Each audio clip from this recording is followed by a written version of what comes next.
एक परिवार एक पुराने घर में शिफ्ट हुआ जो कई सालों से खाली पड़ा था। घर बड़ा और शानदार था, लेकिन उसकी एक अजीब सी खामोशी थी जो सबको परेशान कर रही थी। परिवार में पति, पत्नी और उनके दो बच्चे थे जो इस नए घर में रहने के लिए बहुत उत्साहित थे।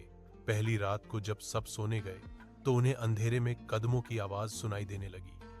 पहले तो उन्होंने सोचा कि शायद कोई जानवर है, लेकिन जब आवाज तेज हुई तो वे डर गए। पत्नी ने पति से कहा, क्या तुमने सुना? लगता है कोई है। पति ने कहा, नहीं, शायद हवा है। लेकिन आवाज नहीं रुकी। अब तो बच्चों ने भी सुन लिया था और वे रोने लगे। परिवार ने मिलकर आवाज का पता लगाने की कोशिश की, लेकिन कुछ नहीं मिला। अगली रात फिर वही आवाज आई। इस बार उन्होंने देखा कि एक छोटी लड़की उनकी तरफ आ रही है। उसने सफेद फूलों की ड्रेस पहनी थी और उसके बाल बहुत लंबे थे। परिवार ने उसे पकड़ने की कोशिश की, लेकिन वह गायब हो गई। अब तो परिवार बहुत डर गया।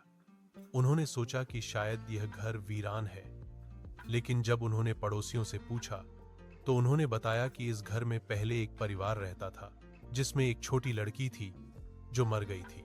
फिर क्या था? परिवार ने उस लड़की की आत्मा को महसूस किया और समझा कि वह उनकी मदद चाहती है। उन्होंने उस लड़की के बारे में पता लगाया और उसकी आत्मा को शांति दिलाने के लिए कुछ पूजा पाठ किया। अब वह आवाज नहीं आई और परिवार आराम से रहने लगा। लेकिन कभी कभी रात में जब सब सोते हैं तो वह छोटी लड़की उनकी तरफ मुस्कुराती है।